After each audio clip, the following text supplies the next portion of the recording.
What's up guys and welcome. You are watching Fazi Fitness. So let's start this video with Andrew Jacked. So not exactly a physique update, but some of these clicks from his latest shoulder workout. They look extremely impressive. So Dubai Pro is now 6 weeks away. And although it hasn't been officially announced by Andrew Jacked that he isn't gonna do Dubai, it is almost certainly clear at this point that he is gonna go back to his show, where he successfully started his pro career, winning Texas Pro back in 2022. And that was a big moment in his career.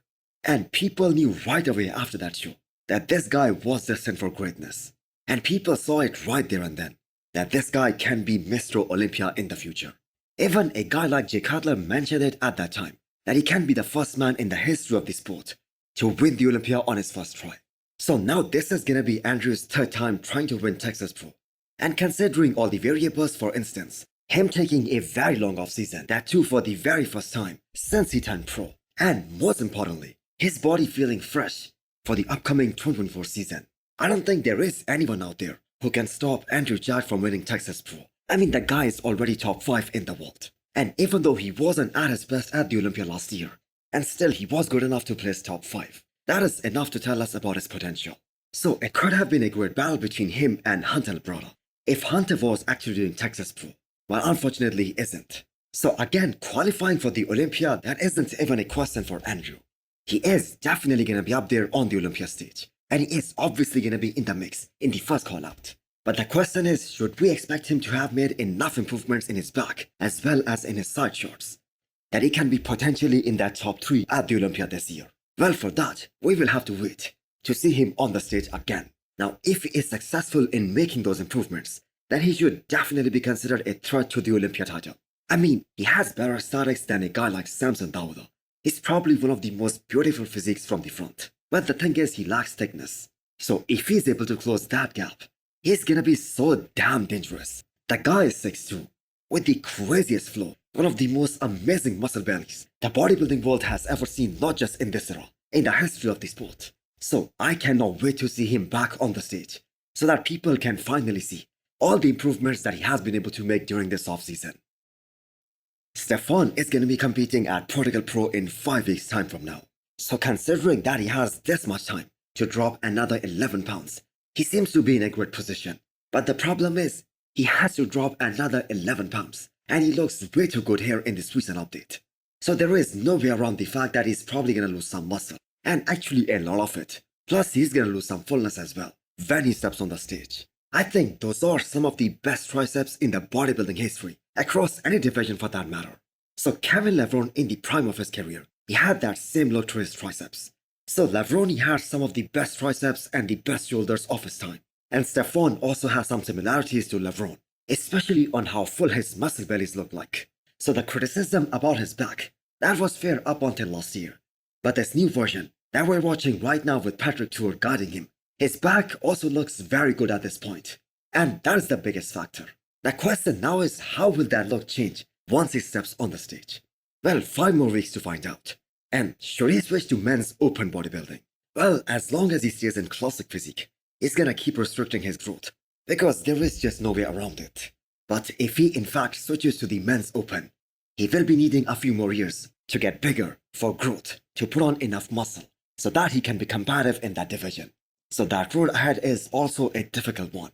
Do you guys remember that guy Bryan Jones, who placed top 5 at his classic physique Olympia debut, and he switched to the men's open bodybuilding because it was getting harder for him to make the weight cutoff? He switched to the men's open from classic at the end of 2021, and it's 2024 now, and we are still waiting for him to make his men's open debut.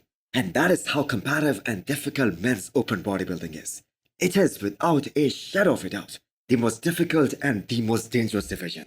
The amount of drugs, the PEDs these guys use, plus the amount of food these guys have to consume, that is just unbelievable. And that is exactly what Jay Cutler said, that food is in fact the biggest risk factor of men's open class.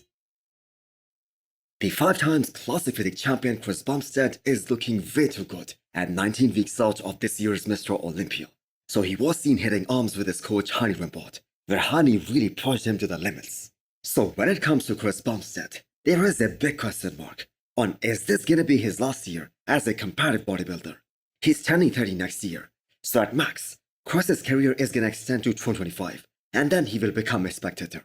So Bumstead said publicly that he for sure isn't going to be a 10 times classic physique champion because he has accomplished everything in the industry. He always wanted to retire early.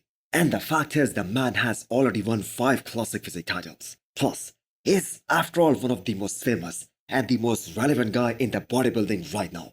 Plus, he has multiple revenue streams. So if he retires with let's say 6 or 7 titles, that is one hell of a career. And a record that is gonna be so hard to break. It's gonna be next to impossible. I don't think we will see another guy like Chris Bumstead in the classic physique division.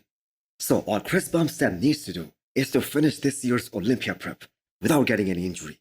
Now he wasn't at his best in 2023, and still he was able to win. He tore his lat like 10 weeks out of the shoe, and that was a big blow. But still, he was good enough to win the Olympia. Now his look at the Olympia in 2022, that was one of the best of his career. So just imagine he improves on his 2022 look. I think that is gonna be really unstoppable, and that is gonna be impossible to beat. So do let me know what you guys think. Is there a chance of guys like Ramondino or Fazi to dethrone Chris Bumstead before he retires? Do let me know in the comments below. The Arnold Classic Ohio and UK champion, the Persian Wolf, Hadi Choopan has been a little quiet for a while now. Rest assured, he's working tirelessly to show up with a much better physique that allowed him to win his first ever Arnold Classic title at this year's Mr. Olympia. And he needs to be better in order to beat Derek Lunsford, because we just cannot expect that Derek is going to show up the same way he did for the Olympia 2023 when he was able to dethrone Hadi Choopan.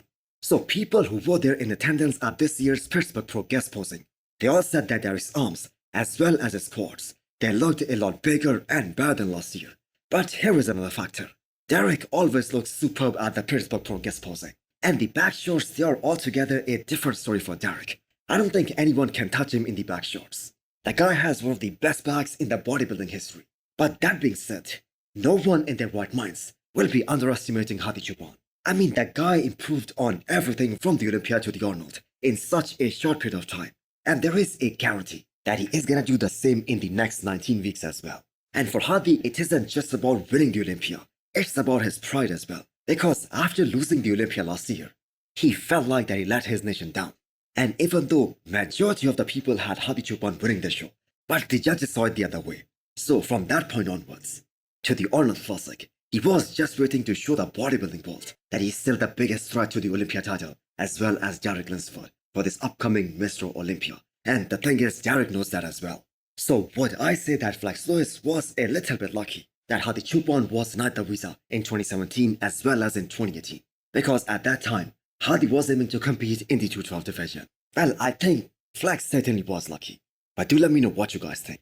And also hit the thumbs up button if you liked the video. And smash the subscribe button if you wanna come back for more. Thanks for watching.